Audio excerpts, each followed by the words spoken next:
Assalamualaikum warahmatullahi wabarakatuh. Halo sahabat fakta kehidupan dimanapun kalian berada. Bagaimana dengan kisah kemarin yang kami bawakan? Pasti banyak banget yang kebawa emosi dan greget dengan kisahnya. Nah, kali ini kami akan membawakan kisah yang gak kalah menarik. Kisah kali ini menceritakan tentang aku menikahi pria terkaya di kampung. Setelah 2 minggu pernikahan, aku selalu dijadikan babu dan direndahkan di rumah ibu mertua.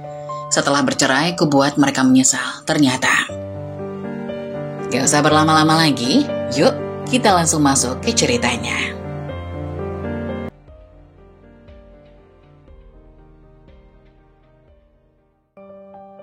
Aku menikahi pria terkaya di kampung. Setelah 2 minggu pernikahan, aku selalu dijadikan babu dan direndahkan di rumah ibu mertua. Setelah bercerai, ku buat mereka menyesal. Ternyata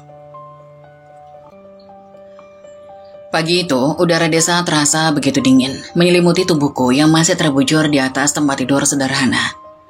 Kamar yang hanya berukuran kecil dengan dinding kayu yang sudah mulai rapuh, terasa sempit namun penuh kenangan. Dari celah-celah dinding, udara pagi yang dingin masuk, mengusir rasa malas yang masih merayap dalam tubuhku. Kicauan burung terdengar samar-samar di kejauhan mengiringi langkah-langkah ibuku yang sibuk di dapur. Aku duduk perlahan, meraba sepatu kulit lusuh yang sudah menua, menyesuaikan diri dengan kenyataan bahwa pagi ini lagi-lagi aku harus pergi bekerja. Sepatu ini sudah hampir tidak berbentuk lagi, soalnya menipis dan bekas jahitan di bagian samping mulai terkelupas. Namun sepatu ini adalah teman setia yang menemaniku berpuluh-puluh langkah menuju pabrik garmen yang terletak agak jauh dari rumah. Tangan ini terasa berat, lelah, dan kaku. Tetapi aku tahu bahwa di luar sana harapan keluarga menanti. Tidak ada pilihan lain selain melangkah. Pagi-pagi sekali aku sudah harus bangun, memulai rutinitas yang terasa begitu berat. Tapi inilah yang harus aku jalani. Tak ada waktu untuk merasakan lelah, karena setiap detik waktu itu berarti untuk hidup kami. Saat aku mulai mengenakan sepatu, suara ibu terdengar dari dapur. Langkahnya yang teratur semakin mendekat. Ia keluar membawa bungkusan nasi yang dibungkus dengan daun pisang. Aroma nasi yang masih hangat menambah kesan hangat di pagi yang dingin ini. Dwi, suara ibu lembut memanggilku. Ini bekal makan siang menanti, supaya kamu gak jajan, lebih hemat. Aku menatap bungkusan itu dengan perasaan campur aduk. Betapa ibu begitu peduli, meskipun kondisinya tidak jauh lebih baik. Ibu gak perlu repot-repot masak pagi-pagi, aku bisa beli makanan di jalan, kataku, berusaha mengurangi beban ibu. Namun ia menatapku dengan mata yang tak bisa kubaca, penuh kecemasan. Ini bukan tentang repot-repot, Dwi. Kamu harus berhemat, nanti Lisa akan ujian, biaya sekolahnya akan lebih banyak. Ibu minta kamu bantu sedikit, kamu kan sudah bekerja, jadi harus bantu orang tua. Ucapan ibu itu bagaikan tamparan yang begitu halus namun begitu dalam. Aku terdiam sejenak, merasakan beratnya setiap kata yang diucapkan ibu. Lisa, adikku yang masih duduk di bangku SMP, memang sudah semakin besar dan pasti akan menghadapi ujian akhir. Biaya sekolahnya yang terus meningkat membuat ibu dan ayah semakin terbebani. Aku tahu semua beban itu tak akan pernah ibu sampaikan dengan jelas. Tetapi aku bisa merasakannya. Aku harus membantu mereka meskipun hidupku sendiri sudah cukup sulit. Iya bu, aku bantu semampuku, jawabku. Suara sedikit parau, menyembunyikan kegelisahan yang kian tumbuh dalam hatiku. Aku tahu aku harus berbuat lebih banyak. Ibu mengangguk tanpa puas dengan jawabanku. Kamu istirahat yang cukup ya Dwi, jangan terlalu keras bekerja, nanti malah sakit. Ibu gak mau kalau kamu jatuh sakit, kata ibu, matanya penuh kekhawatiran. Aku hanya bisa tersenyum tipis, mencoba menenangkan ibu meskipun di dalam hati aku tahu betapa lelahnya tubuhku. Di luar, langkah kaki ayah terdengar mendekat. Aku tahu ayah sudah pulang, setelah berangkat pagi-pagi sekali untuk mengecek sawah. Ayah yang kini pulang membawa singkong segar di pundaknya, hasil dari kebun yang ia kelola dengan penuh kerja keras. Singkong itu kadang kami jual untuk sedikit tambahan uang, namun jika hasilnya tak banyak, kami memasaknya sendiri untuk makan bersama. Ayah selalu bekerja keras, meskipun tubuhnya sudah mulai rentah. Pekerjaan sebagai buruh tani di sawah memang tak pernah memberi banyak hasil, tetapi ayah selalu melakukannya dengan sepenuh hati. Saat ayah sampai di depan rumah, aku segera menghampirinya. Selamat pagi ayah, sapaku dengan suara yang hampir teredam rasa haru. Aku tahu meskipun ia tidak pernah mengatakan apapun, ayah selalu mengorbankan banyak untuk keluarga ini. Selamat pagi nak, jawab ayah dengan suara serak. Matanya tampak sedikit lelah. Singkongnya sudah cukup untuk dimasak nanti. Kita bisa makan malam dengan singkong bakar seperti biasa. Aku tersenyum mendengarnya. Meskipun sederhana, makanan seperti itu selalu terasa enak bagi kami. Ayah jangan terlalu capek, nanti aku yang masak, kataku sambil membantu meletakkan singkong dari pundaknya ke halaman rumah. Ayah mengangguk, matanya menatap tanah, seolah sedang memikirkan sesuatu yang lebih dalam. Hari-hari makin berat, Nak, tapi kita harus terus berjuang. Kalau tidak, bagaimana masa depan Lisa? Aku terdiam mendengar kata-kata ayah. Aku tahu betul perjuangan yang ayah hadapi setiap hari. Setiap pagi ia bangun sebelum fajar untuk pergi ke sawah, mengecek saluran air dan memastikan bahwa tanaman kami bisa tumbuh dengan baik. Tetapi hasilnya seringkali tak sebanding dengan usaha yang ia lakukan.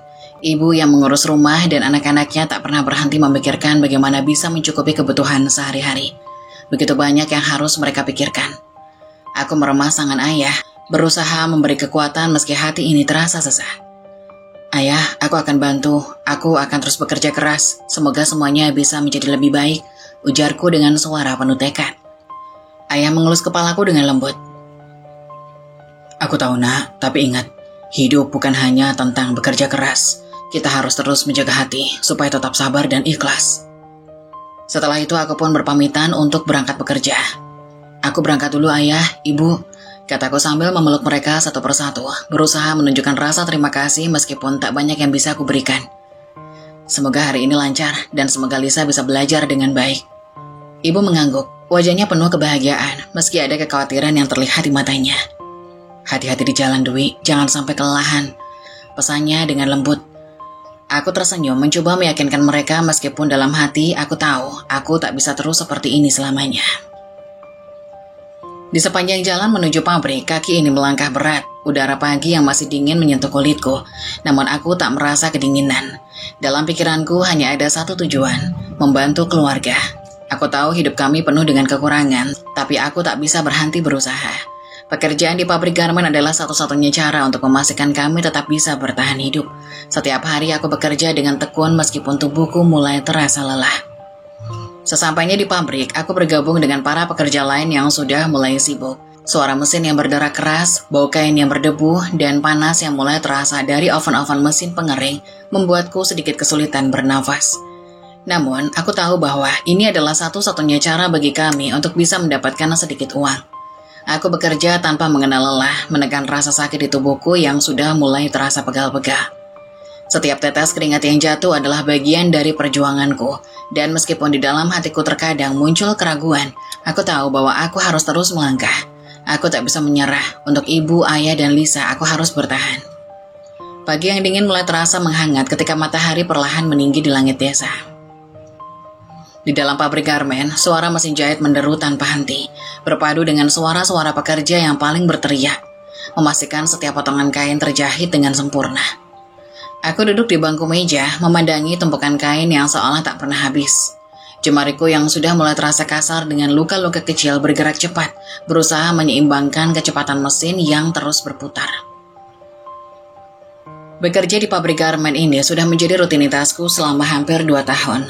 Setiap pagi aku datang dengan tubuh yang masih lelah dari hari sebelumnya. Dan setiap sore aku pulang membawa rasa lelah yang lebih besar.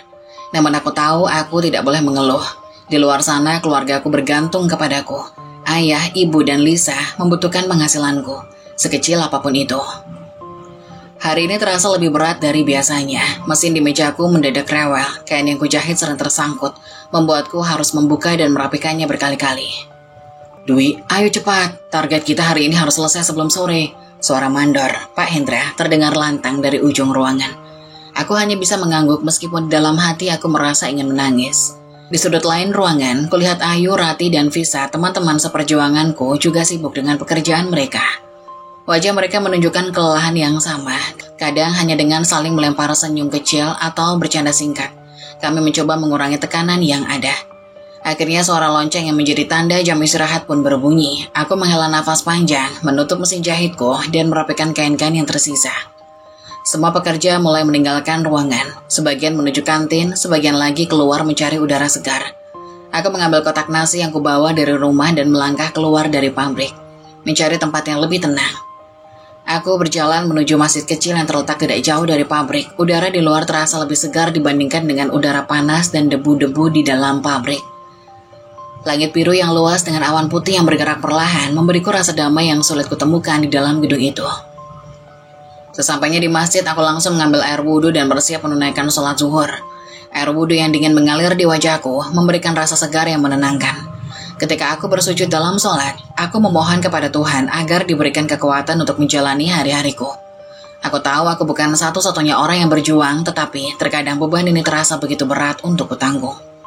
Setelah selesai sholat, aku duduk di tepian masjid, memandangi hamparan rerumputan di sekitarnya. Tak lama kemudian, Ayu, Rati, dan Visa menghampiriku, masing-masing membawa kotak nasi. Wajah mereka yang letih tampak sedikit cerah ketika mereka melihatku. "Hei Dwi, sudah makan belum?" tanya Ayu sambil duduk di sampingku. Ia membuka kotak nasinya yang berisi nasi putih, tempe goreng, dan sedikit sayur. "Belum, aku baru selesai sholat," jawabku sambil tersenyum. Aku membuka kotak nasi yang dibungkus daun pisang oleh ibu tadi pagi.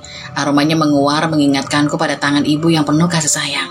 Kami duduk melingkar seperti kebiasaan kami setiap istirahat siang. Meskipun menu makan kami sederhana, saat-saat seperti ini terasa begitu berharga. Kami mulai makan, sesekali bercanda untuk menghilangkan rasa lelah. "Tadi Mandor galak banget ya," kata Rati sambil mengunyah makanannya. "Padahal mesin jahitku rusak, tapi dia tetap nyuruh aku kerja cepat." "Iya, aku juga kena omelan tadi," jawab Ayu. "Padahal aku udah kerja secepat mungkin, tapi tetap saja dibilang lambat." Visa yang biasanya lebih tenang ikut angkat bicara. "Sudahlah, jangan terlalu dipikirin. Kita kan emang cuma buruh. Mau sekeras apapun kita bekerja, mereka pasti tetap merasa tidak puas." Rati menghela nafas panjang, lalu menatap kami satu persatu. "Kadang aku mikir, apa nasib kita akan begini-begini aja ya? Kerja terus, capek terus, tapi nggak ada perubahan." Aku menelan ludah mendengar pertanyaan itu. Pertanyaan yang selama ini selalu kependam, tapi tak pernah bisa kujawab. Visa mengangkat alis tampak penasaran.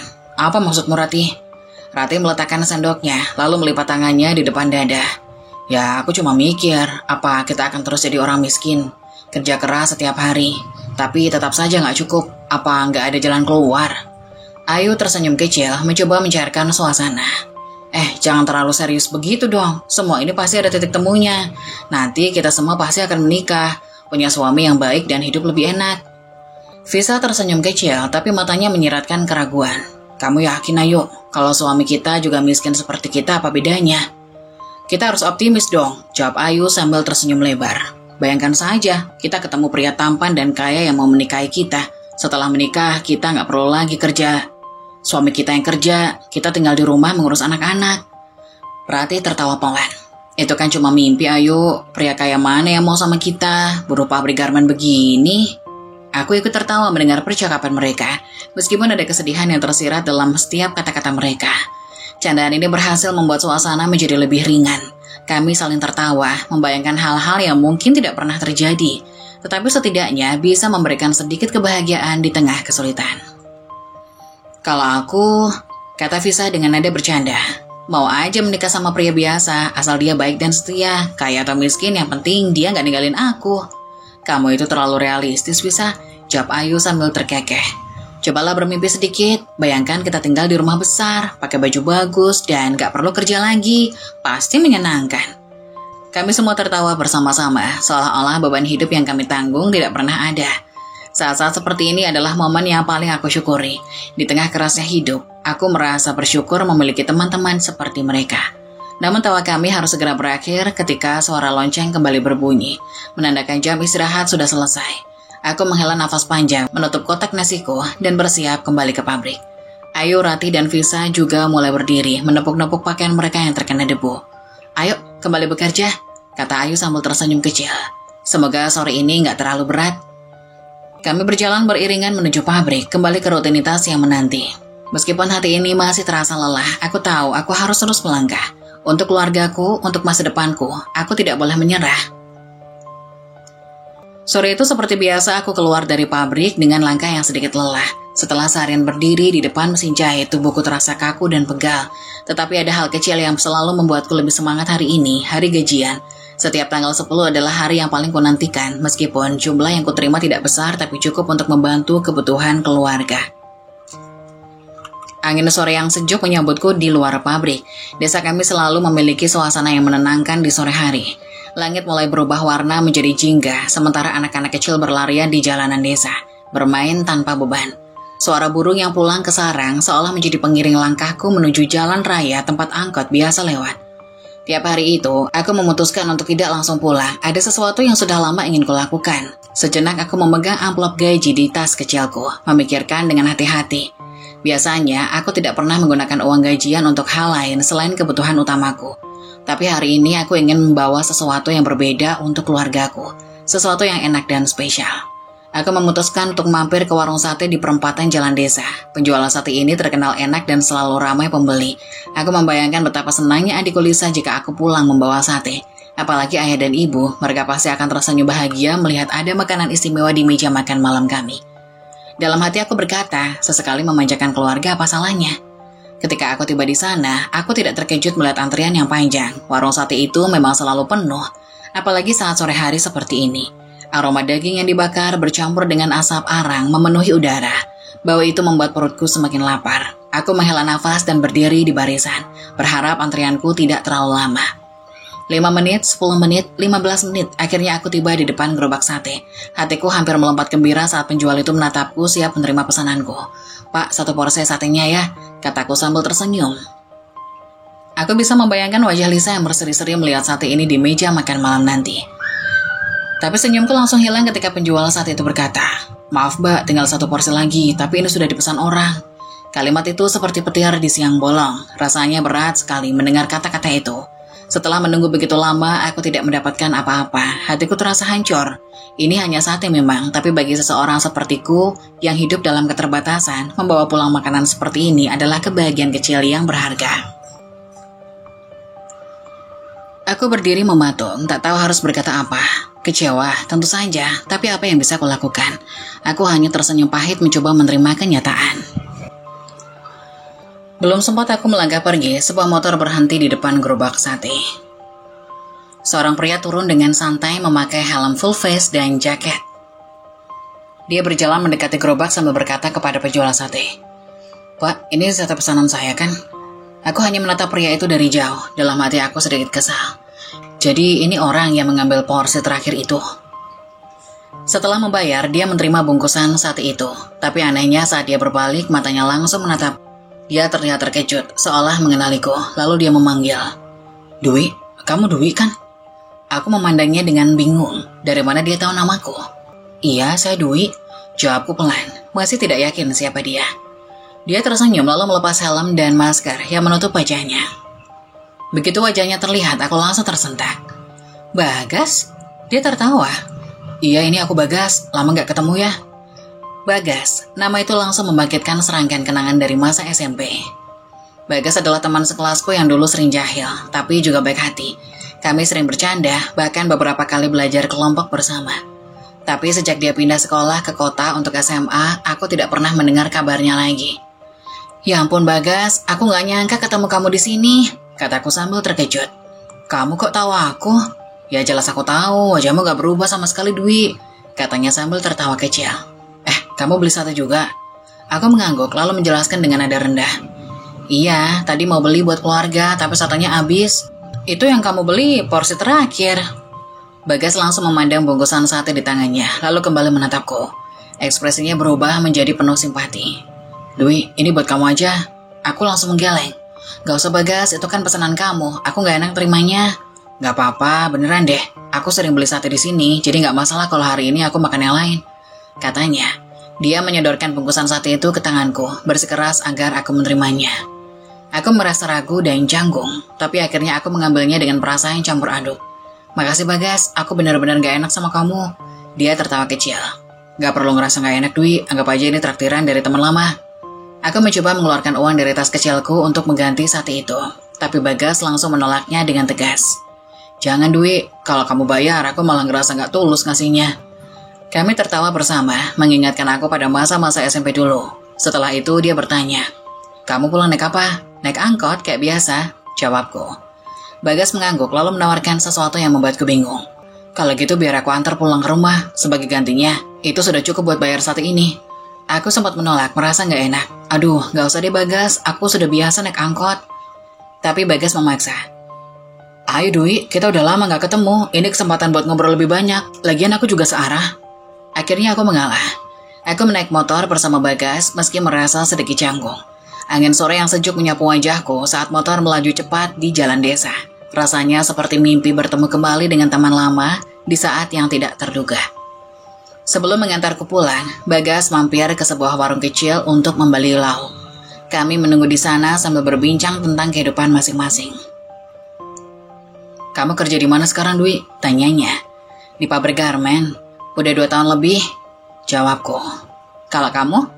"Aku kerja di kota, di perusahaan konstruksi. Kebetulan sekarang lagi pulang ke desa karena ada urusan keluarga," katanya sambil tersenyum. "Aku gak nyangka bisa ketemu kamu lagi setelah sekian lama." Aku tersenyum kecil. "Aku juga gak nyangka, Bagas. Dulu kita sering bercanda di kelas, sekarang malah ketemu di antrean sate." Dia tertawa. "Iya, waktu itu kita gak pernah mikir kalau hidup akan seberat ini ya." Aku hanya mengangguk, kata-katanya membuatku merendung. Dulu, hidup terasa sederhana, tapi sekarang kami harus menghadapi kenyataan yang jauh lebih rumit. Setelah selesai membeli lauk, Bagas mengantarku hingga ke depan gang rumahku. Di sana kami bertukar nomor HP sebelum berpisah. Saat aku masuk ke dalam gang, aku melihat ayah duduk di teras rumah menunggu pulang. "Kenapa kok pulangnya telat, Dwi?" tanyanya. "Tadi antri beli sate ya, jadi agak lama," jawabku sambil tersenyum. Lisa langsung melompat kegirangan saat melihat bungkusan sate di tanganku. "Kakak bawa sate? Wah, enak banget," serunya dengan mata berbinar, melihat kebahagiaan di wajahnya. Rasa lelah dan kecewa yang tadi sempat kurasakan langsung sirna. Malam itu setelah makan malam, Bagas dan aku saling bertukar pesan lewat HP. Kami berbincang panjang mengenang masa lalu dan bercerita tentang kehidupan kami sekarang. Pagi itu seperti biasa aku terbangun dengan suara ayam berkokok dan cahaya matahari yang mulai mengintip dari celah dinding kayu rumah kami. Suara ibu di dapur terdengar samar-samar dan aroma hangat teh manis mulai menyebar ke seluruh ruangan. Meskipun tubuhku masih terasa lelah, aku segera bangkit dari tempat tidur. Kehidupan tidak pernah memberiku kesempatan untuk bermalas-malasan, terutama bagi keluargaku yang harus berjuang keras setiap harinya. Aku mempersiapkan diriku untuk bekerja di pabrik garmen dengan seragam biru tua yang sudah mulai memudar warnanya. Aku duduk di teras sambil mengenakan sepatu. Udara pagi yang dingin masih menyelimuti kampung kecil kami, memberikan ketenangan yang khas. "Ini nak, bekal buat makan siang kamu," kata ibu tiba-tiba sambil menyerahkan kotak nasi yang dibungkus rapi dengan kain. Aku tersenyum tipis menatap wajah ibu yang selalu terlihat lelah tapi penuh kasih sayang. "Bu, gak usah repot-repot, aku bisa beli makanan di kantin." Ibu menggeleng pelan, menatapku dengan tatapan yang penuh ketegasan. "Lebih baik makan bekal dari rumah, bisa hemat uang. Lagi pula Lisa sebentar lagi ujian dan kita masih butuh banyak biaya." Aku hanya bisa mengangguk meskipun hatiku terasa sedikit sesak. Lisa, adik perempuanku, adalah harapan keluarga kami. Ayah dan ibu ingin dia bisa sekolah setinggi-tingginya, meskipun itu berarti aku harus bekerja lebih keras untuk membantu mereka. Dari kejauhan aku melihat ayah pulang dari sawah dengan singkong yang dipanggul di pundaknya. Pagi-pagi sekali beliau sudah ke sawah untuk mengecek aliran air, dan pulangnya membawa hasil panen seadanya. Kadang dijual, kadang untuk kami makan sendiri. Melihat perjuangan ayah dan ibu, aku selalu merasa bahwa semua lelahku di pabrik tidak ada artinya dibandingkan dengan pengorbanan mereka. Sebelum berangkat, aku berpamitan pada mereka, mencium tangan ayah dan ibu. "Hati-hati di jalan, nak," pesan ayah seperti biasa. Aku mengangguk dan melangkah keluar rumah, menunggu angkot yang lewat untuk membawaku ke pabrik. Hari itu berjalan seperti biasa, suara mesin jahit yang berdengung memenuhi ruangan, bercampur dengan suara obrolan para pekerja lain. Aku duduk di bangkuku, fokus menyelesaikan jahitan yang harus selesai sebelum jam istirahat. Seperti biasa, waktu terasa berjalan begitu lambat di pabrik. Namun pikiranku hari itu sedikit berbeda. Aku masih memikirkan pertemuanku dengan Bagas kemarin sore. Rasanya seperti mimpi bertemu kembali dengan teman SMP yang dulu sangat akrab denganku. Siapa sangka setelah bertahun-tahun tidak bertemu, takdir mempertemukan kami di tempat yang tidak terduga. Jam istirahat akhirnya tiba, suara bel yang memekakan telinga menjadi sinyal bagi kami untuk meninggalkan meja masing-masing.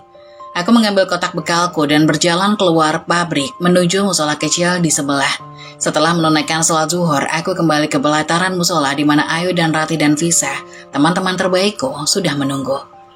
"Kamu lama banget, Wi. Sampai kapan mau ninggalin kami kelaparan di sini?" canda Ayu sambil membuka bekalnya. Aku tertawa kecil dan duduk bersama mereka. Kami bertiga memang selalu berbagi waktu istirahat seperti ini. Ada semacam rasa nyaman yang hanya bisa kurasakan saat bersama mereka. Dari SD, SMP, hingga sekarang kami selalu bersama. Kami mulai makan sambil bercanda dan bercerita tentang berbagai hal. Tiba-tiba Ayu menatapku curiga.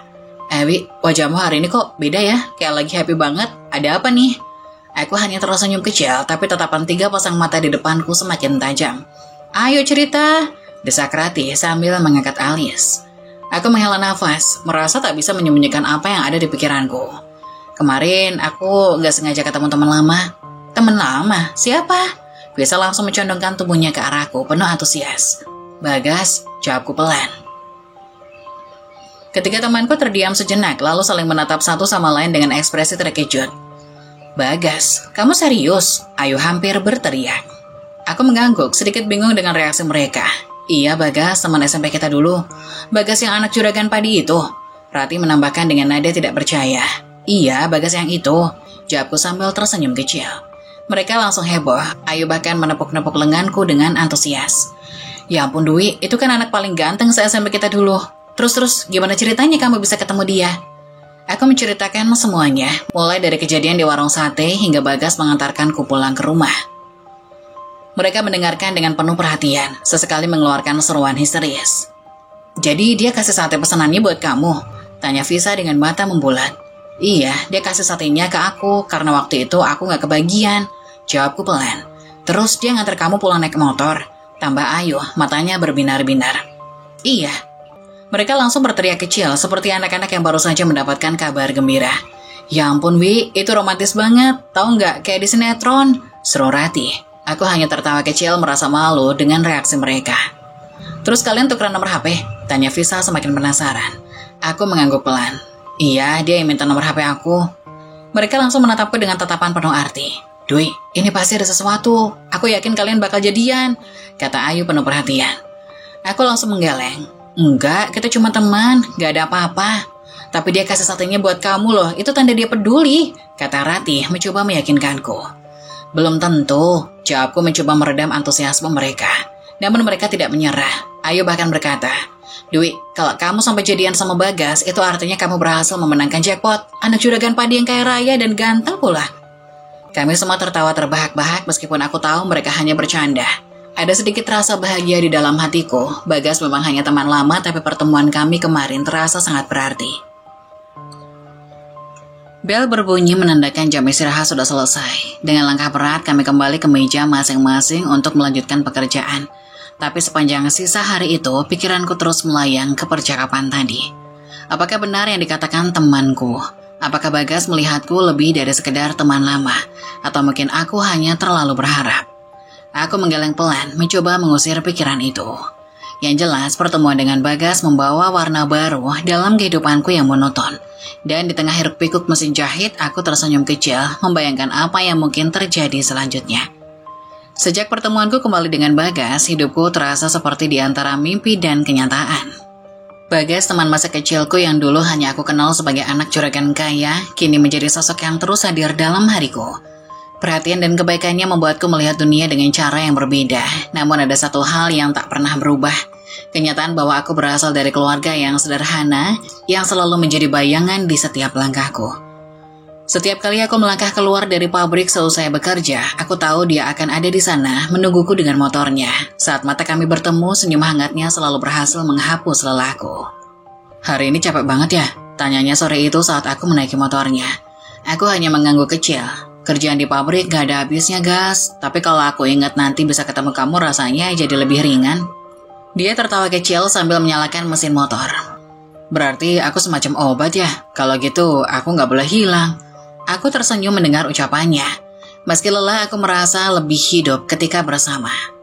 Kami sering berhenti di warung sederhana atau es campur favorit kami sebelum pulang.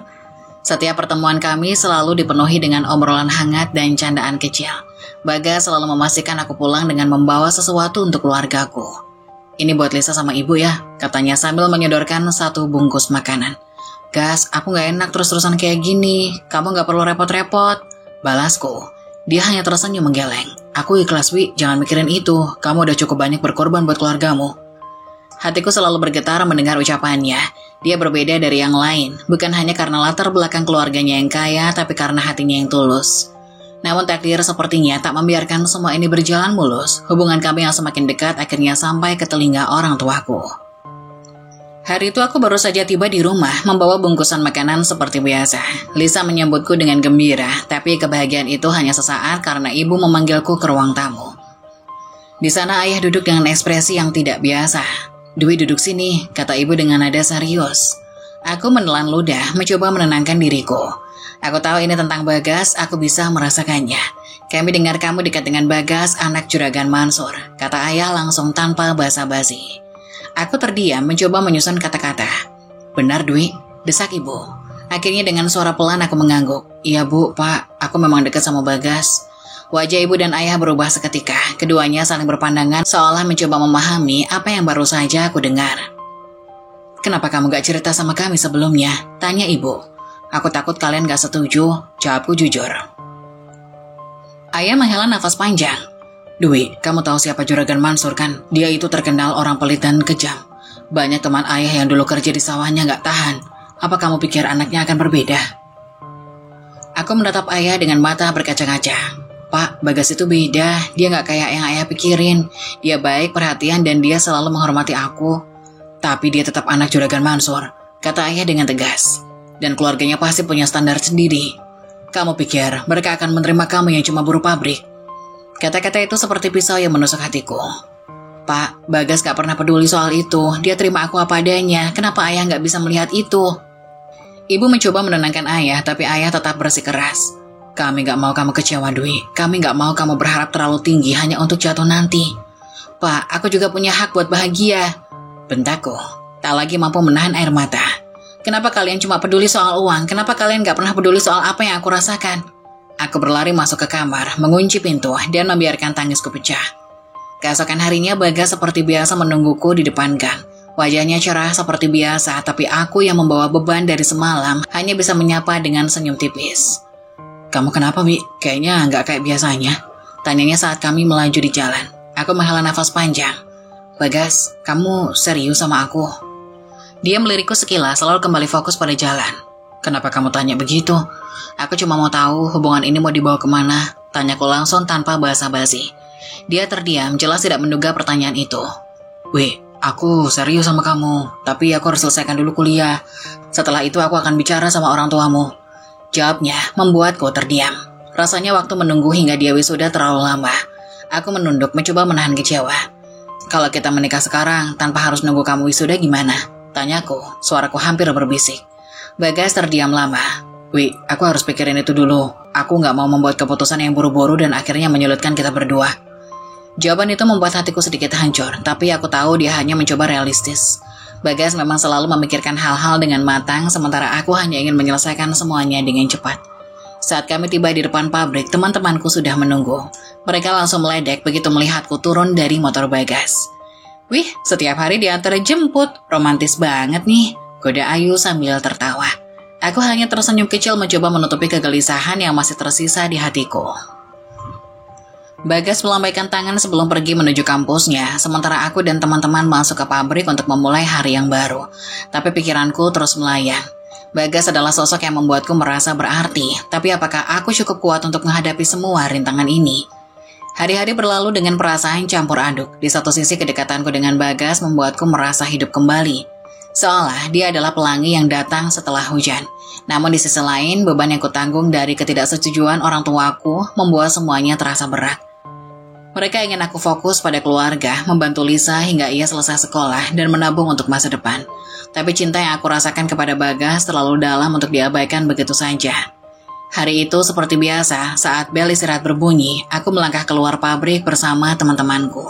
Langkahku terasa berat karena pikiranku terus dihantui konflik oleh orang tua Bagas dan keraguan Bagas. Setelah sholat zuhur di musola kecil dekat pabrik, aku dan teman-temanku duduk melingkar di bawah pohon rindang sambil membuka bekal masing-masing. Ayu, teman baikku sejak kecil, menatapku curiga. "Wi, kamu kenapa sih? Dari tadi diem aja, gak kayak biasanya." Rati ikut menimpali. "Iya, kayak ada beban berat. Cerita dong, siapa tahu kita bisa bantu." Aku menunduk, menggenggam kotak makanku dengan gelisah. Aku gak tahu harus gimana. Aku di persimpangan yang bikin aku bingung. Visa yang duduk di sampingku menepuk pundakku pelan. "Kenapa? Ada masalah sama Bagas?" tanyanya sambil menaikkan alis, jelas penasaran. Aku menghela nafas panjang sebelum akhirnya bercerita. Orang tua aku nggak setuju aku deket sama Bagas. Mereka bilang aku harus fokus bantu keluarga, bantu Lisa sekolah sampai selesai. Ayahku juga nggak suka karena Bagas itu anak Juragan Mansur. Mendengar nama Juragan Mansur, mereka bertiga langsung saling pandang. Ya ampun Wi, itu kan juragan yang paling pelit dan galak itu kan? Kata Ayu ekspresinya penuh kekhawatiran. Iya, jawabku lirih. Ayahku bilang banyak temannya nggak tahan kerja sama Juragan Mansur. Tapi aku ngerasa Bagas beda, dia nggak kayak ayahnya. Rati mengangguk pelan. Aku percaya Bagas beda, dia itu cowok baik. Dari dulu udah kelihatan kalau dia punya hati yang tulus. Tapi aku ngerti juga kenapa orang tuamu khawatir. Mereka cuma pengen yang terbaik buat kamu, Wi. Visa yang biasanya paling ceria kini terlihat serius. Jadi kamu mau gimana? Kamu mau tetap lanjut sama Bagas atau nurutin orang tuamu? Pertanyaan itu membuat dadaku semakin sesak. Itu dia, aku bingung. Aku sayang sama Bagas, aku pengen dia jadi masa depanku. Tapi kalau aku harus melawan orang tua, aku takut malah bikin mereka kecewa. Ayu menghela nafas panjang, memandangku penuh empati. Wih, kamu harus tahu kalau ini hidup kamu. Orang tua pasti ingin yang terbaik, tapi kadang mereka nggak ngerti apa yang kita rasain. Kalau kamu yakin Bagas itu orang yang tepat, kamu harus perjuangin dia. Tapi Rati menyelah. Jangan sampai hubungan ini malah bikin kamu kehilangan keluarga, Wi. Semua pilihan itu ada di tanganmu. Kamu yang harus menentukan mana yang lebih penting. Aku hanya terdiam mencoba mencerna kata-kata mereka. Rasanya hatiku semakin kacau. Selesai bekerja seperti biasa, Bagas menungguku di depan pabrik. Hari itu aku berjalan dengan langkah berat membawa semua kebingungan dan rasa lelah yang telah menumpuk. Bagas menyapaku dengan senyum seperti biasa. Wih, kamu capek ya? Mukamu kelihatan gak semangat. Aku hanya mengangguk pelan sambil naik ke motornya. Sepanjang perjalanan kami terdiam. Biasanya aku selalu antusias bercerita tentang hari-hariku di pabrik. Tapi kali ini aku terlalu larut dalam pikiranku sendiri. Akhirnya Bagas memutuskan berhenti di warung kecil tempat kami sering membeli es campur. Setelah memesan, dia menatapku dengan serius. Kamu kenapa, Wi? Aku tahu ada sesuatu yang kamu pikirin. Cerita dong. Aku menggigit bibir, mencoba menahan air mata. Tapi akhirnya semua keluar begitu saja. Bagas, aku gak tahu hubungan ini mau dibawa kemana. Orang tua aku gak setuju kita bersama. Mereka bilang aku harus fokus bantu keluarga. Dan aku takut kamu juga gak serius sama aku. Bagas terdiam, jelas tidak menduga kata-kataku. Wih, aku serius sama kamu. Aku benar-benar sayang sama kamu. Tapi aku juga harus pikirin semuanya dengan matang. Aku belum siap menikah sekarang. Aku harus selesaikan kuliah dulu. Aku menatapnya, mencoba mencari kepastian di matanya.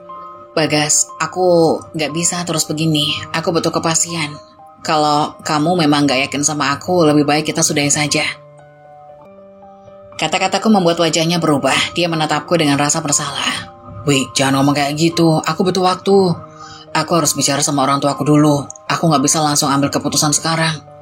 Aku mengangguk pelan, mencoba memahami posisinya. Tapi hatiku tetap gelisah.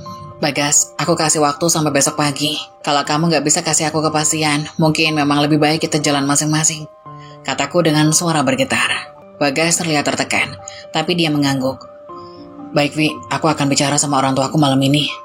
Kami melanjutkan perjalanan pulang dengan suasana yang berbeda.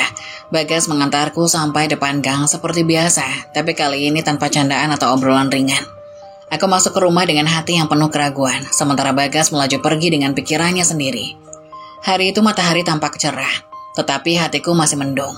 Aku sedang memandang layar ponselku, menunggu pesan dari Bagas. Setelah pembicaraan serius kami tentang kemana hubungan ini akan dibawa, aku tahu segalanya tidak akan semudah yang kubayangkan.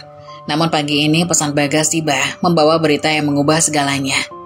Wih, aku sudah bicara sama keluargaku tadi malam. Mereka setuju kita menikah, tapi aku harus tetap kuliah. Aku harap ini jadi awal yang baik buat kita. Aku membaca pesan itu berulang kali, memastikan mataku tidak menipuku. Aku langsung menekan tombol panggil dan Bagas menjawabnya dengan nada santai. Gas, ini benar, orang tuamu setuju? Tanyaku, masih sulit percaya. Iya, Wi, tapi syaratnya jelas, aku harus tetap menyelesaikan kuliahku. Mereka juga ingin memastikan kalau kita bisa saling mendukung, bukan malah saling memberatkan. Aku tidak bisa menahan senyumku. Makasih Bagas, aku gak tahu harus bilang apa, ini benar-benar kabar terbaik yang pernah aku dengar. Aku yang harus berterima kasih, Wi. Kamu sudah mau sabar menunggu aku selama ini. Aku janji akan bikin kamu bahagia. Kabar bahagia ini segera aku bagikan kepada orang tuaku. Setelah bekerja sepanjang hari, aku pulang dengan langkah ringan.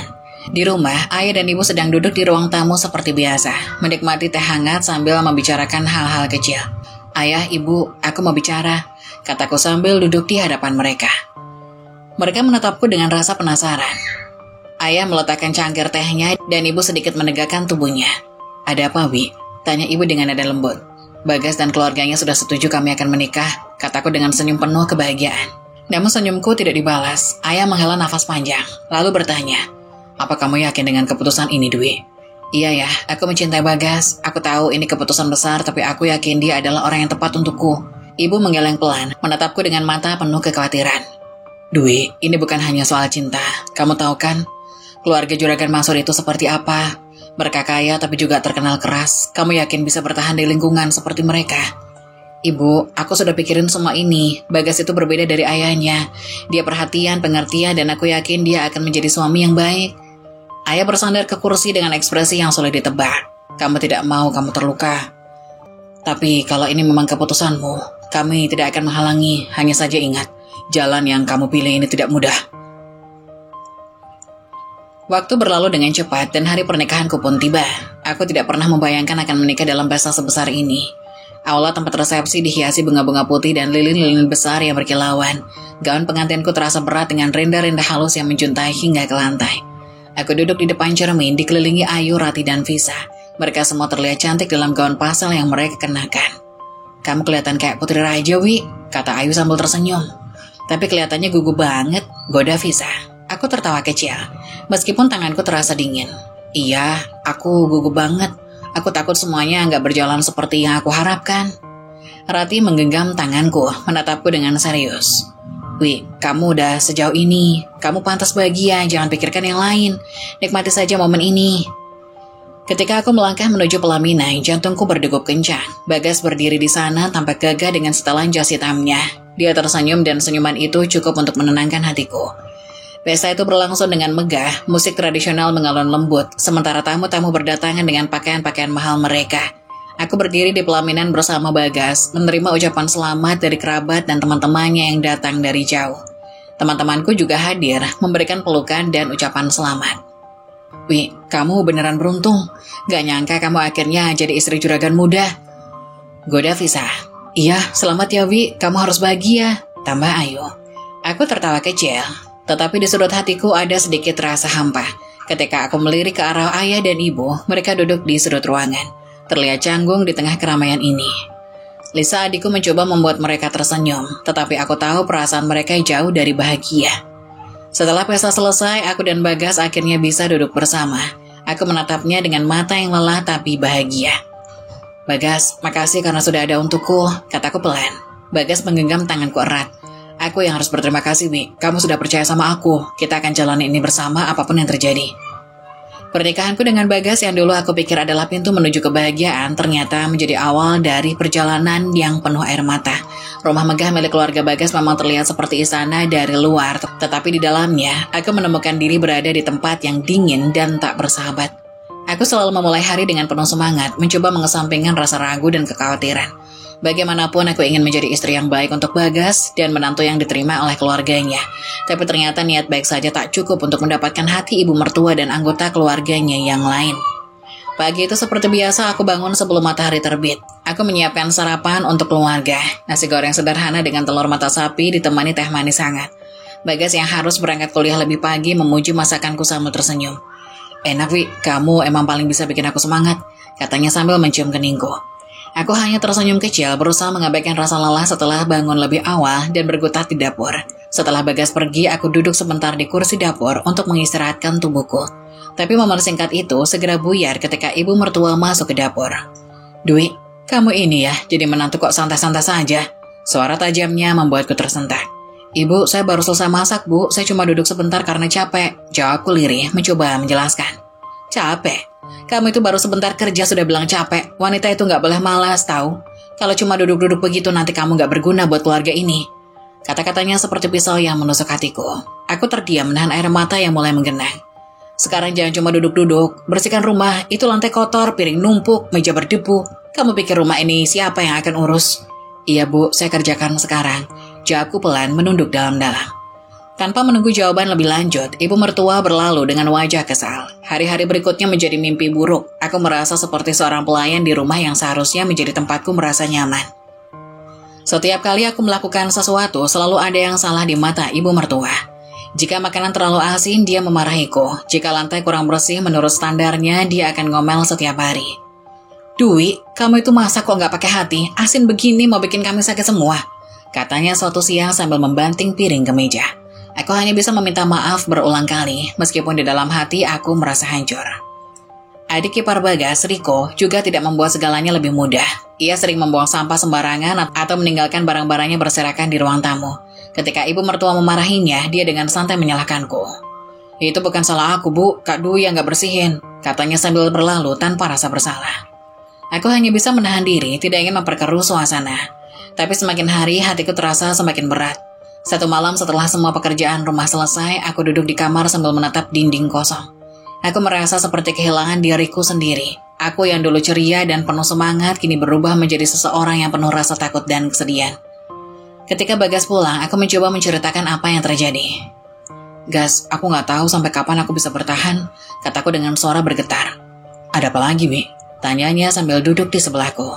Ibumu, dia selalu mempermasalahkan segalanya yang aku lakukan. Aku sudah berusaha tapi sepertinya tidak pernah puas. Bagas menghela nafas panjang lalu menggenggam tanganku. Wi, aku tahu ini berat, tapi kamu harus sabar. Ibu memang orangnya keras, tapi lama-lama dia pasti akan menerima kamu. Tapi Gas, aku merasa seperti tidak dihargai. Setiap hari aku harus mendengar komentar yang menyakitkan. Aku sudah berusaha keras, tapi tidak pernah ada ucapan terima kasih, bahkan sekedar senyuman dari ibu. Bagas memeluk erat. Aku minta maaf ya, Wi. Aku tahu ini nggak mudah, tapi aku janji ini cuma sementara. Begitu aku selesai kuliah, kita akan pindah dari rumah ini, aku janji. Janji Bagas sedikit menenangkanku, tapi tetap saja aku tidak tahu apakah aku bisa bertahan selama itu. Bagas mungkin tidak sepenuhnya mengerti beban yang kutanggung setiap hari. Pagi berikutnya adalah salah satu hari terburuk dalam hidupku. Aku sudah bangun lebih awal dari biasanya untuk memastikan semuanya siap sebelum Bagas berangkat kuliah. Aku memasak nasi uduk dengan lauk sederhana seperti yang diminta ibu mertua malam sebelumnya. Setelah selesai, aku menyajikan makanan di meja makan. Namun ketika ibu mertua mencicipi masakanku, reaksinya membuatku terpaku. Ini apa? Kamu bikin nasi uduk kok nggak wangi? Kurang santan ini. Kamu itu nggak becus masak, Dwi. Kalau begini caranya, gimana kamu bisa jaga anakku? Jangan-jangan kamu cuma modal tampang saja waktu bikin Bagas jatuh cinta. Aku berdiri terpaku di dekat meja makan. Air mataku hampir tumpah. Aku mencoba menjelaskan. Bu, saya sudah masak sesuai resep yang ibu bilang tadi malam. Kalau memang kurang, saya bisa perbaiki. Perbaiki? Kalau kamu nggak bisa masak, ya jangan masak. Biar pembantu saja yang masak. Daripada kita semua keracunan makananmu. Katanya sambil mendorong piring di depannya hingga terjatuh. Suara piring pecah itu seperti menggema di dalam dadaku. Aku menunduk memunguti pecahan piring dengan tangan gemetar. Rasa malu, marah, dan sakit hati bercampur menjadi satu. Siang itu aku memutuskan untuk menghabiskan waktu di kamar. Berharap bisa sedikit menenangkan diri. Namun ibu mertua tampaknya tak ingin membiarkanku istirahat. Dwi, kamu di kamar aja. Mau jadi ratu di rumah ini. Teriaknya dari ruang tengah. Aku buru-buru keluar. Iya Bu, maaf, saya tadi cuma... Jangan banyak alasan, lantai depan masih kotor. Pel ulang semuanya. Kalau kamu gak mau kerja, mending kamu pulang saja ke rumah orang tuamu. Kata-kata itu terasa seperti tamparan di wajahku. Pulang ke rumah orang tuaku? Aku tidak bisa, aku sudah memilih untuk menikah dengan Bagas, dan sekarang aku harus bertahan dengan segala konsekuensinya. Dengan air mata yang mengalir tanpa henti, aku mulai mengepel lantai lagi, meskipun tubuhku sudah terasa lelah. Rumah besar keluarga Bagas yang dulu tampak seperti istana kini lebih menyerupai penjara bagiku. Bukan penjara karena tembok dan jeruji, melainkan penjara dari ucapan tajam. Sikap dingin dan perlakuan yang mematahkan hatiku setiap hari. Kebahagiaan yang sempat kurasakan setelah menikah ternyata hanyalah bayangan semu. Sejak menikah dengan Bagas, aku memutuskan untuk tinggal bersama keluarga mertua. Awalnya aku berpikir bahwa keputusan ini akan membuatku lebih dekat dengan mereka. Bahwa aku bisa menjadi bagian dari keluarga yang hangat. Tapi kenyataan justru berkata lain. Pagi-pagi setelah Bagas berangkat kuliah, aku menyiapkan sarapan untuk seluruh keluarga. Dengan hati yang tulus, aku ingin membuat mereka merasa nyaman. Setelah semuanya selesai, aku duduk sebentar di kursi ruang makan untuk mengistirahatkan kaki. Dwi, apa kamu gak malu? Duduk-duduk saja setelah makan. Suara ibu mertua menggelegar dari arah dapur.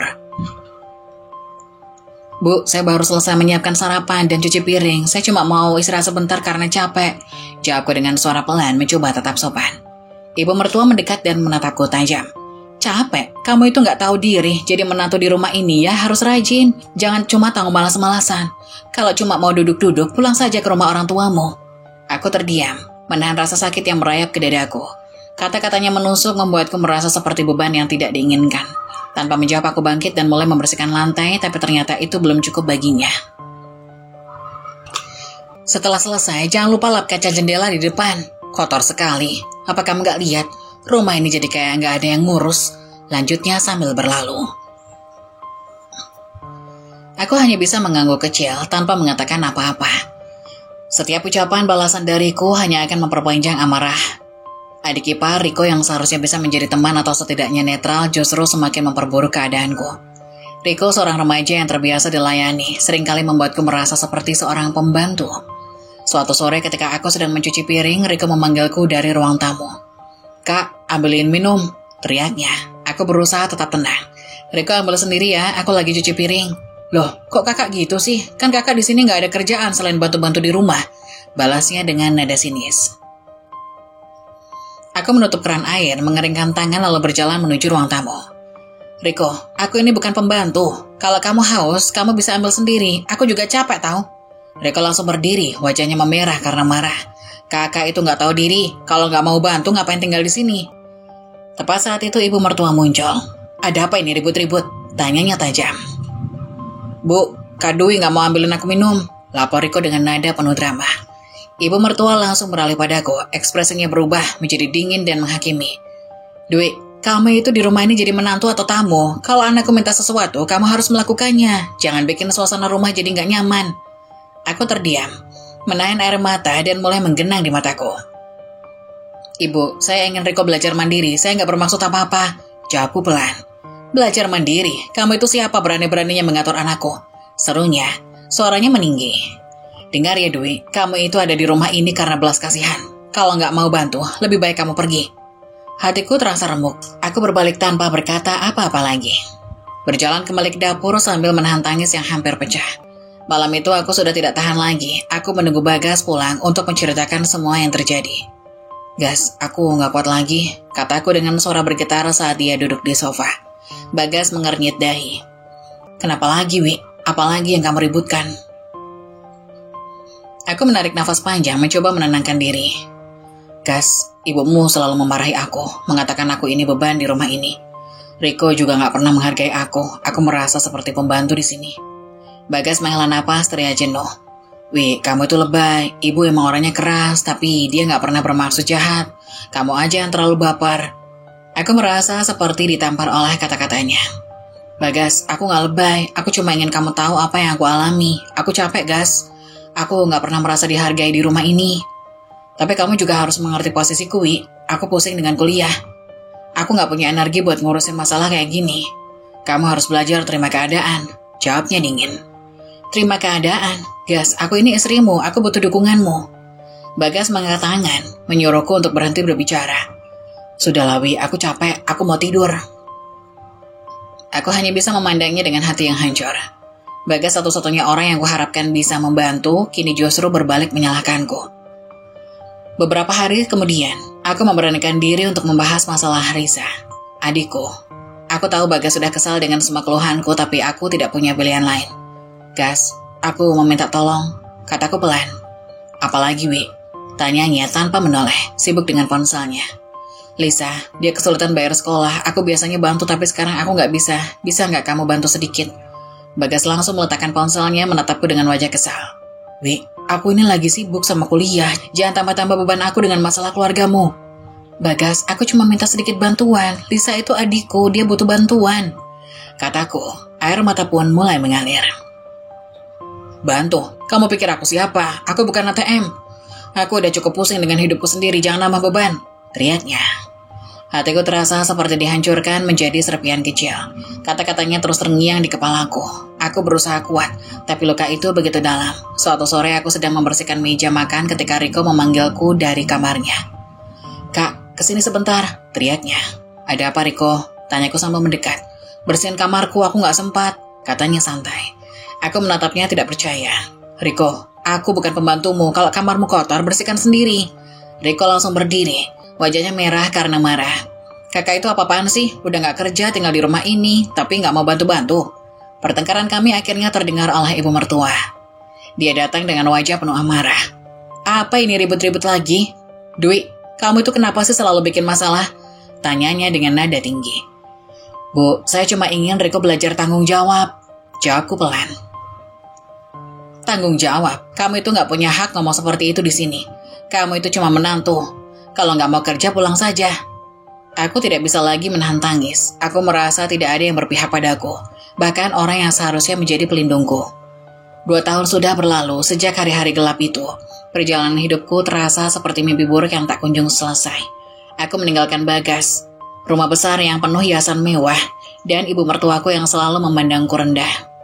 Aku pulang ke rumah orang tuaku dengan luka di hati yang terasa semakin dalam. Namun, satu hal yang ku tahu, aku harus bangkit. Aku harus bisa menjaga keluargaku, terutama adikku Lisa yang baru saja lulus SMA. Dengan niat kuat aku merantau ke kota, tak ada yang ku kenal di sana, hanya aku dan harapan akan kehidupan yang lebih baik. Aku memulai bekerja di sebuah rumah makan sederhana dengan gaji yang pas-pasan. Hari-hariku penuh dengan kesibukan yang kadang-kadang melelahkan, namun aku tahu ini adalah jalan yang harus kujalani. Setiap malam aku menatap langit yang gelap, berpikir tentang masa depan dan mimpi yang masih jauh.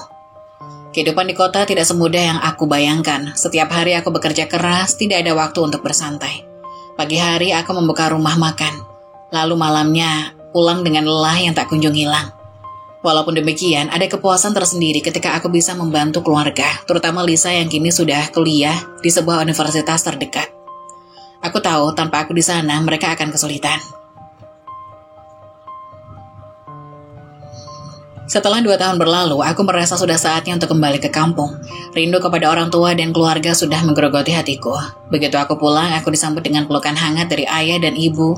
Lisa adikku sudah lulus SMA dan kini bekerja di sebuah koperasi yang tak jauh dari rumah. Aduh, kamu sudah pulang? Ibu memeluk erat. Bagaimana di kota? Pasti capek ya? Aku hanya bisa tersenyum lelah. Iya bu, tapi alhamdulillah saya bisa bantu. Lisa sudah bekerja ya bu? Lisa yang sedang duduk di sudut ruangan tersenyum. Iya kak, aku juga mulai bantu ibu dan ayah di koperasi. Sekarang udah mulai sedikit bantu-bantu. Aku merasa lega melihat Lisa yang sudah mulai mandiri. Rasanya seperti melihat matahari terbit setelah badai. Kehidupan kami mungkin tak sempurna, tapi kami saling mendukung. Suatu hari aku pergi ke pasar untuk membeli beberapa kebutuhan rumah. Di sana aku tak sengaja bertemu dengan Visa, teman lamaku. Kami saling menyapa, dan dia langsung memelukku. Dwi, lama gak ketemu? Kamu di mana aja? Tanya Visa dengan suara ceria. Aku tertawa ringan. Aku di kota, Vis, kerja di rumah makan. Cuma ya, lama-lama capek juga. Kami duduk di sebuah warung kopi kecil, berbicara tentang kehidupan masing-masing. Visa bercerita bahwa dia masih tinggal di kampung dan bekerja sebagai penjual bahan-bahan di pasar. Kami tertawa mengenang masa-masa sekolah dan penuh kenangan. Setelah mendengar ceritaku tentang kehidupan di kota, Visa memberikan saran. Dwi, kalau kamu masih cari pasangan, ada pabrik garmen baru yang buka di dekat sini. Meskipun masih kecil, tapi mereka butuh banyak karyawan. Lagian gak jauh dari rumah, jadi kamu bisa tinggal di sini juga. Aku berpikir sejenak, pekerjaan di rumah makan mulai terasa monoton, dan aku ingin mencari sesuatu yang lebih baik. Setelah berpikir, aku memutuskan untuk mencoba melamar pekerjaan di garmen itu. Keesokan harinya, aku langsung melamar pekerjaan di garmen tersebut. Aku merasa beruntung ketika diterima kerja di sana. Baru beberapa minggu bekerja, aku menyadari bahwa tempat itu bukan sekedar pabrik biasa. Garmen itu milik Yuda, teman lama yang pernah bekerja bersama di sebuah pabrik garmen besar. Aku terkejut melihat betapa suksesnya Yuda sekarang. Dulu dia adalah seorang pekerja biasa seperti aku, tapi kini dia sudah berhasil mendirikan garmen miliknya sendiri. Kami saling menyapa dan berbicara, mengenang masa lalu. Yuda menanyakan kabarku dan keadaan Bagas. Aku menghela napas dan tanpa ragu aku bercerita tentang pernikahanku yang berakhir dengan cerai. Wah, aku nggak tahu kalau itu sudah terjadi. Maaf Dwi, kata Yuda dengan wajah prihatin. Tapi yang penting kamu sekarang baik-baik aja kan? Aku tersenyum sedikit, mencoba menyembunyikan perasaan yang masih belum pulih. Iya Yuda, aku belajar banyak dari semua ini. Seiring berjalannya waktu, aku semakin dekat dengan Yuda. Kami sering berbicara tentang kehidupan, masa depan, dan segala hal yang pernah terjadi. Yuda selalu memberikan dukungan yang aku butuhkan, dan aku merasa semakin nyaman bekerja di sana. Hari demi hari aku mulai merasakan perubahan dalam diriku. Yuda adalah orang yang sangat perhatian dan selalu mendengarkan keluh kesahku. Keberadaannya memberikan rasa tenang yang sudah lama hilang. Aku tak merasa diabaikan olehnya, seperti yang dulu terjadi dengan Bagas. Yuda membuatku merasa dihargai. Suatu malam setelah jam kerja selesai, Yuda mengajakku berbicara serius. Kami duduk di sebuah kafe kecil setelah selesai bekerja. Dwi, katanya dengan suara serius, aku ingin jujur padamu. Dulu waktu kita masih bekerja bersama, aku pernah suka sama kamu. Tapi setelah tahu kamu menikah dengan Bagas, aku memilih untuk keluar dan mulai merintis garmen ini sendiri. Aku nggak mau mengganggu hubungan kamu. Tapi sekarang, setelah kita banyak ngobrol, aku merasa ada sesuatu yang lebih dari sekedar teman. Hatiku berdegup kencang. Aku tak menyangka Yuda akan mengungkapkan perasaannya begitu terang-terangan. Aku juga merasa ada ikatan di antara kita, Yuda, kataku dengan suara pelan. Tapi aku bingung, aku baru saja melalui banyak hal dan aku takut kalau aku salah lagi. Yuda tersenyum lembut. Aku ngerti, Dwi. Aku gak mau buru-buru. Aku cuma ingin kamu tahu bahwa aku peduli sama kamu. Dan jika kamu memberi kesempatan, aku ingin melanjutkan hubungan ini lebih jauh. Aku terdiam, berpikir keras. Yuda adalah pria yang baik, sukses, dan peduli padaku. Namun hatiku masih terluka, dan aku belum bisa melupakan semua yang terjadi dengan Bagas. Tapi aku juga tahu bahwa aku pantas untuk bahagia. Setelah banyak berpikir dan berbicara dengan diriku sendiri, aku akhirnya memutuskan untuk memberikan yang terbaik kepada Yuda. Aku sudah terlalu lama hidup dalam bayang-bayang masa lalu, dan aku sadar bahwa aku melangkah maju, aku harus melepaskan semua yang pernah terjadi. Aku ingin mencoba, Yuda, kataku dengan mata yang mulai berkaca-kaca. Aku ingin hidup bahagia, dan aku rasa kamu adalah orang yang tepat untuk itu. Yuda tersenyum lebar, wajahnya tampak lega. Terima kasih, Dwi. Aku gak akan menyia-nyiakan kesempatan ini. Kami berdua saling tersenyum, dan aku mulai merasa seakan ada cahaya baru yang muncul dalam hidupku. Hari-hariku di Garmen semakin menyenangkan dan hubungan kami semakin dekat. Yuda memberiku rasa aman yang sudah lama aku cari. Aku tahu perjalanan hidupku masih panjang, dan masih banyak tantangan yang harus aku hadapi. Tapi satu hal yang pasti, aku kini lebih siap untuk menghadapi dunia. Dan aku siap untuk menjalani hidup dengan Yuda di sampingku. Hari itu aku menerima undangan reuni SMP. Melalui pesan singkat. Awalnya aku ragu, sudah lama aku tidak bertemu dengan teman-teman lama. Banyak kenangan yang terkubur dalam-dalam, terutama dengan Bagas, mantan suamiku. Tapi Yuda meyakinkanku untuk pergi. Ini kesempatan buat kamu menyapa mereka semua. Kita bisa melihat teman-temanmu dan berbagi cerita, katanya dengan senyuman yang hangat. Aku dan Yuda akhirnya memutuskan untuk pergi. Kami mengenakan pakaian yang rapi dan sedikit lebih mewah, sesuai dengan acara yang digelar di sebuah restoran yang cukup terkenal di kota. Ketika kami tiba, suasana reuni sudah mulai ramai. Banyak teman-teman lama yang sudah berkumpul. Visa, teman dekatku yang dulu selalu memberi semangat, langsung mendekatiku dengan senyum lebar. Dwi, kamu datang juga? Gimana kabarnya? Wah, kamu tambah cantik banget sekarang. Visa memelukku erat. Aku merasa sedikit terharu melihat betapa semua teman-temanku tetap mendukung meskipun sudah lama tak bertemu. Yuda yang berdiri di sampingku tersenyum pada mereka. Ini Yuda, suamiku sekarang. Kami baru aja menikah tahun lalu. Kataku memperkenalkan Yuda kepada teman-teman. Aduh, senangnya lihat kamu bahagia, kata Visa sambil tersenyum lebar. Aku gak sabar nih mau ngobrol sama kamu lebih lama. Sementara itu aku merasa suasana menjadi lebih nyaman. Teman-teman lama mulai datang satu persatu. Kami tertawa, bercerita tentang masa lalu, mengenang betapa cerianya masa-masa SMP. Momen itu terasa seperti keajaiban kecil. Setelah sekian lama aku menjalani hidup dengan penuh rintangan. Yuda tetap setia di sisiku, senyumannya tak pernah pudar, seolah meyakinkanku bahwa aku layak untuk bahagia. Namun tiba-tiba, suasana yang awalnya riuh berubah seketika. Pintu restoran terbuka, dan seorang pria masuk. Aku langsung mengenalinya meskipun penampilannya sangat jauh berbeda. Bagas, mantan suamiku tampak lusuh dengan pakaian yang sedikit usang. Rambutnya yang dulu selalu tertata rapi, kini acak-acakan, dan wajahnya terlihat lelah. Matanya yang dulu penuh semangat, kini tampak kosong dan terlihat penyesalan. Aku merasa jantungku berdegup lebih cepat. Bagas melangkah masuk dengan sedikit canggung, dan saat melihatku dia terlihat terkejut. Wajahnya memucat dan langkahnya seakan terhenti sejenak di pintu. Aku merasa ada sebuah ketegangan yang tiba-tiba muncul di antara kami. Rasanya seperti kembali ke masa lalu, tapi dalam bentuk yang berbeda. Aku menatapnya dengan perasaan campur aduk. Ada rasa sakit, ada rasa kecewa, tapi juga ada rasa lega. Bagas bukan lagi suamiku, dan kini aku tidak perlu lagi merasa terikat oleh masa lalu. Bagas akhirnya duduk bersama kami, meskipun dengan keengganan. Teman-teman lama kami mulai saling menyapa, tetapi ada yang berbeda kali ini. Mereka semua tahu apa yang terjadi di antara kami. Pernikahanku dengan Bagas yang berakhir begitu pahit. Namun aku tidak ingin membiarkan masa lalu mengganggu kebahagiaanku yang sekarang. Aku memilih untuk bersikap biasa saja meski ada rasa tidak nyaman di dalam hidupku. Visa yang tak pernah bisa menahan mulutnya langsung membuka pembicaraan. Wah, Bagas, lama gak ketemu. Kamu kelihatan beda banget. Kok sekarang hidupmu jadi begini? Visa tertawa kecil. Seolah mengolok-olok Bagas dengan penuh kebahagiaan. Bagas hanya tersenyum kecut mencoba menutupi rasa malunya. Ya, hidup memang gak selalu seperti yang kita inginkan. Jawab Bagas pelan tetapi ada nada kesal dalam suaranya. Visa yang tak bisa berhenti mengolok-olok melanjutkan. Lihat deh Dwi sekarang, gimana? Lihat suaminya, lihat kehidupannya sekarang. Kamu pasti merasa malu ya Bagas. Dulu kan kamu yang punya segalanya. Sekarang lihat deh, kamu seperti ini. Suasana menjadi sedikit canggung. Semua teman-teman yang hadir mulai saling bertukar pandang.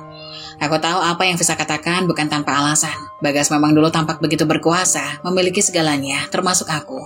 Tapi sekarang hidupnya seakan berbalik. Aku bisa merasakan bahwa dia merasa terhina, merasa kalah, namun aku tidak ingin mempermalukannya lebih jauh. Aku hanya terdiam menghindari tatapan Bagas. Visa menatapku dengan mata yang penuh sindiran, lalu melanjutkan. Tapi lihat Dwi, hidupnya penuh dengan kemewahan sekarang. Berbeda jauh banget kan sama hidupmu yang dulu Bagas. Dwi beruntung bisa mendapatkan Yuda yang baik, sukses, dan penuh perhatian. Visa menambahkan kalimat itu dengan penuh penekanan. Aku merasa sedikit tidak nyaman dengan kata-kata Visa, meskipun aku tahu dia bermaksud baik. Aku tidak ingin terlalu membandingkan hidup kami dengan cara yang seperti itu. Namun, Visa terus saja membandingkan keadaan Bagas dengan keadaan hidupku sekarang, tanpa peduli dengan perasaan siapapun. Bagas tampak semakin gelisah, wajahnya yang semula pucat kini semakin memucat, dan matanya mulai terlihat berkaca-kaca. Dia menatap Yuda yang duduk di sampingnya, dan mungkin merasakan betapa besar perbedaan antara kehidupannya dan kehidupan kami sekarang. Tapi tiba-tiba, tanpa memberitahu siapapun, Bagas berdiri dan berjalan cepat menuju pintu. Maaf, aku harus pergi. Katanya singkat, suaranya bergetar, dan aku tahu dia berusaha menahan air mata yang mungkin ingin tumpah. Bagas berbalik dan meninggalkan restoran tanpa berpaling lagi. Suasana yang sepertinya riuh menjadi hening. Teman-temanku saling berpandangan dan aku bisa merasakan pandangan mereka yang penuh rasa kasihan terhadap Bagas. Namun entah mengapa, aku merasa sedikit lega. Kini aku tahu bahwa keputusan untuk berpisah dengan Bagas adalah yang terbaik. Visa yang melihat kepergian Bagas hanya bisa tersenyum sinis. Wah, malu banget ya dia. Ya, namanya juga hidup. Kadang kita di atas, kadang kita di bawah, katanya sambil tertawa kecil. Namun aku tak bisa merasakan kebahagiaan atas penderitaan orang lain. Meskipun aku merasa lega, hati kecilku tetap merasa iba pada Bagas. Dia mungkin telah membuat kesalahan besar, tapi dia juga manusia yang punya perasaan. Aku berharap dia bisa menemukan jalan hidupnya kembali meski aku tidak tahu bagaimana caranya. Setelah kejadian itu, aku merasa banyak hal yang harus aku renungkan. Reuni tersebut membuka mata hatiku bahwa hidup memang penuh dengan ketidakpastian. Kadang kita bisa berada di puncak, tapi kadang juga terjatuh begitu dalam. Aku tahu bahwa hidupku dengan Yuda adalah pilihan yang tepat, dan aku bersyukur bisa melanjutkan hidup dengan seseorang yang peduli padaku. Namun aku juga merasa bahwa pertemuanku dengan Bagas di reuni itu adalah penutupan yang sempurna untuk babak kehidupan yang telah lama aku tutup. Bagas mungkin telah mengkhianatiku, tapi aku tak bisa mengabaikan kenyataan bahwa dia pernah menjadi bagian dari hidupku. Aku berharap dia bisa memperbaiki diriku meskipun tidak ada lagi ruang untuk kami berdua. Yuda yang selalu mendukungku hanya bisa tersenyum dan menatapku dengan penuh kasih.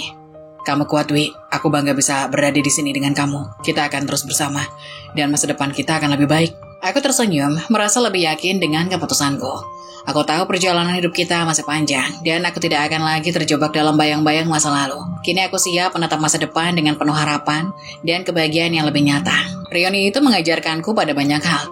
Terkadang hidup membawa kita pada pertemuan yang tak terduga dengan orang-orang dari masa lalu. Namun yang terpenting adalah bagaimana kita memilih untuk melanjutkan hidup kita. Masa lalu memang tak bisa dirubah, tetapi masa depan masih terbuka lebar untuk kita capai. Aku tetap menemukan kebahagiaanku dengan Yuda, dan itu adalah hal yang paling berharga.